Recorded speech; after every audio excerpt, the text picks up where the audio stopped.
everyone, welcome to Hard Knot Garage. I'm going to do an unboxing video. I don't do many of these generally, it's not kind of my kind of thing, but I have just picked up this new Solido Porsche 911 RSR. I've been quite keen to get some of these Solido Porsches recently, so here it is. So I'll jump right in. I haven't had this one out yet, so quite interesting to see what it's like. Something, it's a little bit hard to see in there, but it's actually got a nice little roll cage and fire extinguisher in there, which I'll show you in a minute. Now, most of these new Solido models, only the doors open, but I do notice that the rear engine lid seems to be separate. Okay, it doesn't open, but it seems to be a separate piece, so I'm going to see if I can get that open. A little bit of a challenge for me. Quite like it in the Gulf colours. Definitely like to get a get a few for modifying, doing different paint jobs and things, but I'll have to wait for some more finances. So let's open her up. Only 2 screws on the bottom, which is interesting because there's 4 holes. Maybe that's a money saving measure from the company. It does make it a little bit easier to open up. It certainly seemed quite solidly attached, so it wasn't like it was rattling around.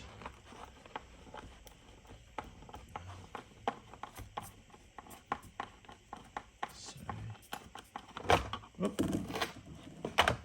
we go. So we'll take it off the base. Nice little garage diorama there. Solido sticker in the background. It's a nice little touch. So here's the model. Looks really nice in the blue and orange.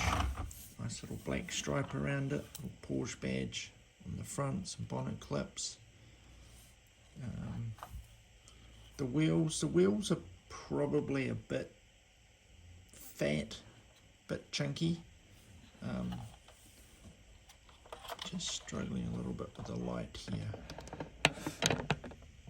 They're black, but yeah, they do look a little bit fat. Quite cool, but probably a little bit fat for what they are. Just again. So have a look at the underside. Not a massive amount of detail, probably a bit less than some of their other models. Exhaust system, just a straight axle through, and reasonably simple front suspension, but it is die-cast, and it does have opening doors and a bit more heft to it than a lot of the resin models. Now, I did forget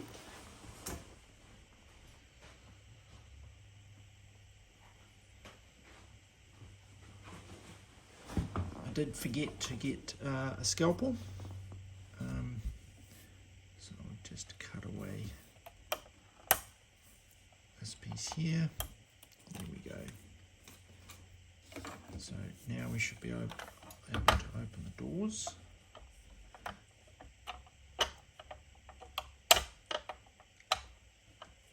There we go.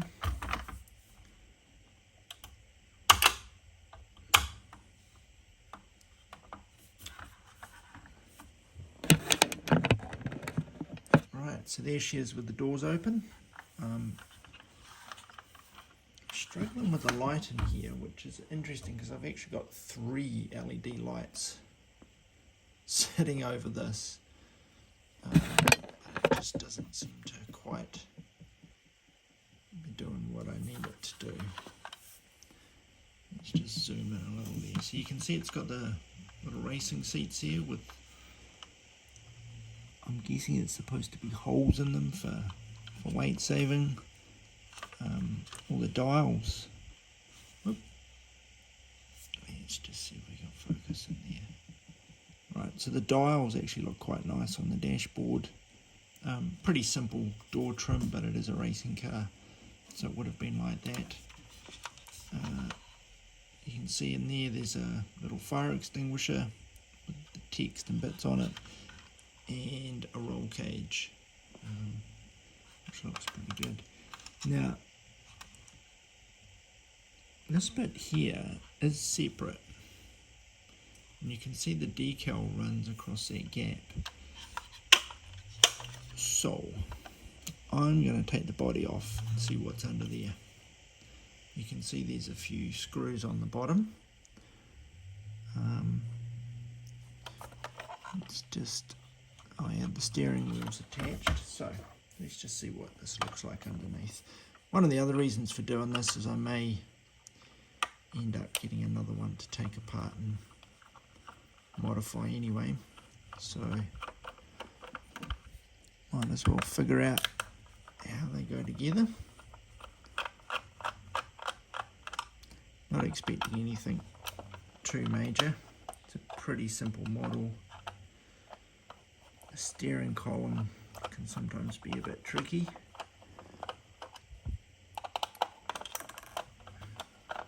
It's got 1, 2, 3, 4, looks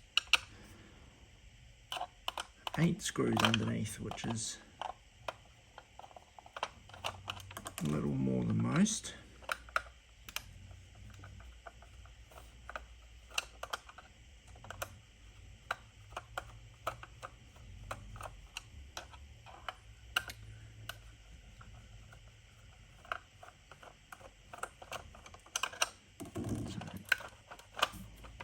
Yeah, because it's got 2 under the wheel wells as well.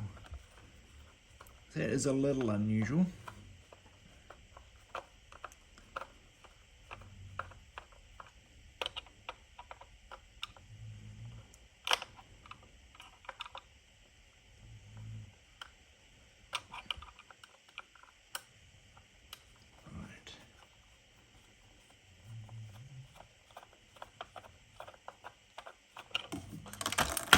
Nope, that was a good catch.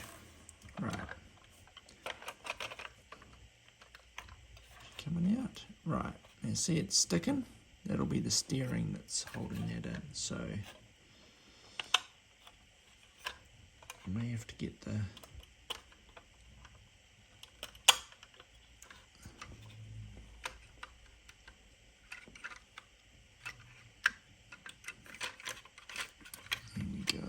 holding it in the front. Might just need to loosen these a bit.